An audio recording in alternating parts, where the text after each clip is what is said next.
मैंने लिंग के संबंध में हिंदी में वीडियो बनाया हुआ है कल, तो मैं सोच रहा हूँ इसी समय इंग्लिश में भी थोड़ा सा जेंडर के विषय में बता दूं छोटे बच्चों को।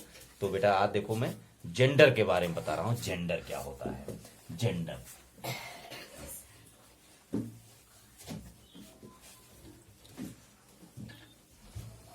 जेंडर जो हिंदी में लिंग जिसे कहते थे उसी को आज यहां पर हम जेंडर कहते हैं। लिंग देखिए दो प्रकार के होते थे, है ना, स्त्रीलिंग और पुल्लिंग।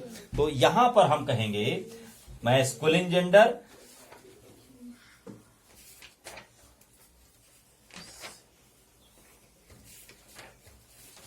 मैस्कुलिन 1 नंबर, और 2 नंबर पर कहेंगे फेमिनिन।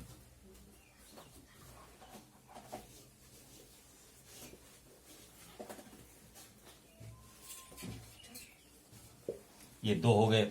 और एक कॉमन जेंडर,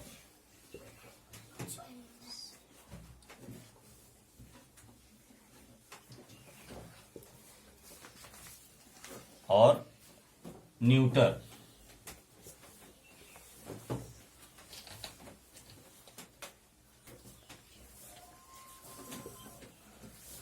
ये वहां पर केवल 2 बताए गए थे, यहां पर थोड़ा सा बढ़ जाता है। सबके बारे में मैं अच्छे से समझा देता हूं, आप लोग लिस्ट बनाकर लाएंगे, है ना, हर एक प्रकार की लिस्ट। जैसे ये मास्कुलिन जेंडर क्या है ये आप समझ जाएंगे। तो मास्कुलिन जेंडर के आपको 10 वर्ड्स लिखने हैं, ठीक है, तो आप कर लेंगे। तो मास्कुलिन जेंडर होता क्या है? फिर जेंडर क्या है? जेंडर वही है, कोई भी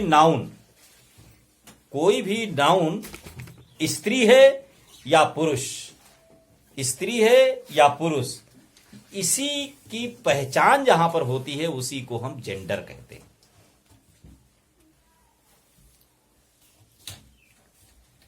जो नाउन होता है, जैसे सेंटेंस हम बोलते हैं ना, तो जो सेंटेंस बोलते हैं उसमें एक सब्जेक्ट होता है। नाउन नेमिंग वर्ड जो होता है, जो संज्ञा होती है, वो क्या होती है? नाम होता है किसी न किसी का। तो जो नाम है उसी से रिलेटेड होता है। वो नाम क्या है? पुरुष है, स्त्री है, निर्जीव है, कैसा है वो, यही बात जिस शब्द से पता चलती है उसे ही जेंडर कहते हैं।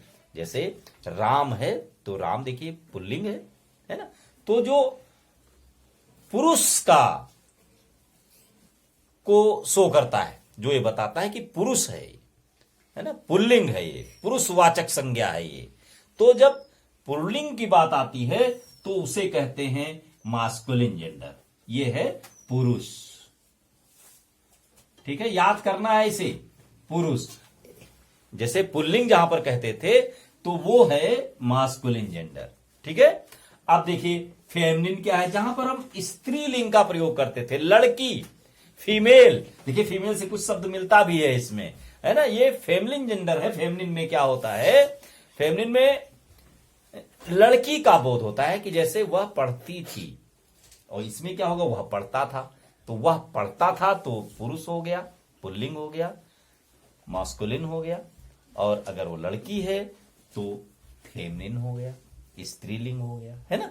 इस तरीके से आप लिस्ट बनाएंगे। ये स्त्री है, ठीक। अब देखिए फिर ये कॉमन जेंडर क्या है?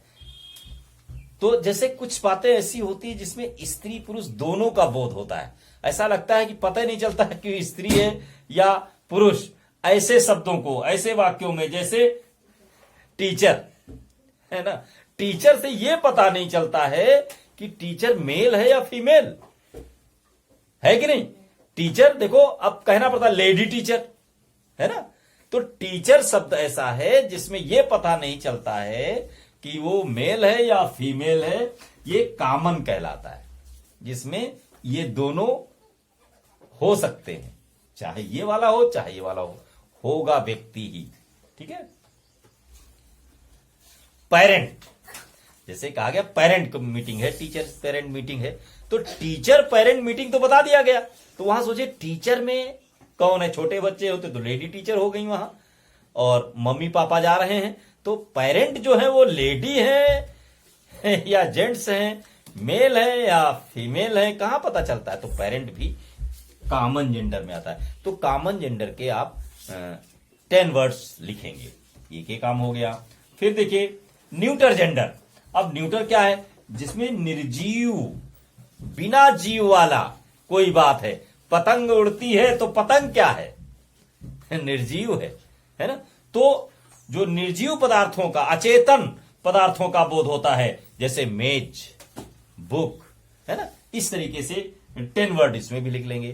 देखिए याद हो गया ना? ये पुल्लिंग है, पुरुष।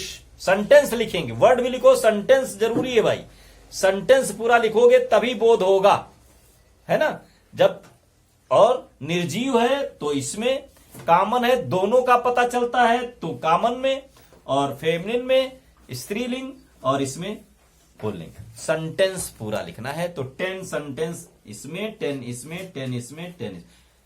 और राइटिंग का विशेष ध्यान रखना।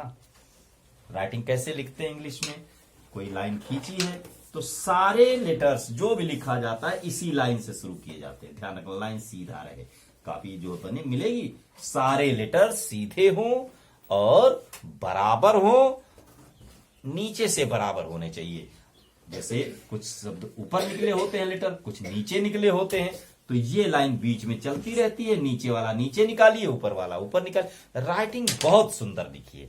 तो देखिए आप एक दिन बहुत कुछ समझ जाएंगे। आज जेंडर के बारे में आप समझ गए तो घर में बताना। आप समझिए तो दूसरे जो छोटे भाई बहन और हैं उनको बताइए कि आप आज जेंडर सीखे हुए हैं। आज हमारे वीडियो से क्या सीखा आपने? जेंडर।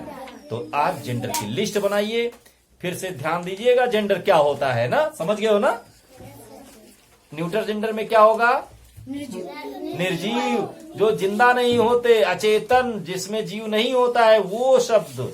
जैसे बताओ, जैसे ये हमारी मेज है तो मेज, है ना? और कॉमन में जो दोनों हो, है ना? ये लीजिए, स्त्रीलिंग पुल्लिंग दोनों हो सकते हैं।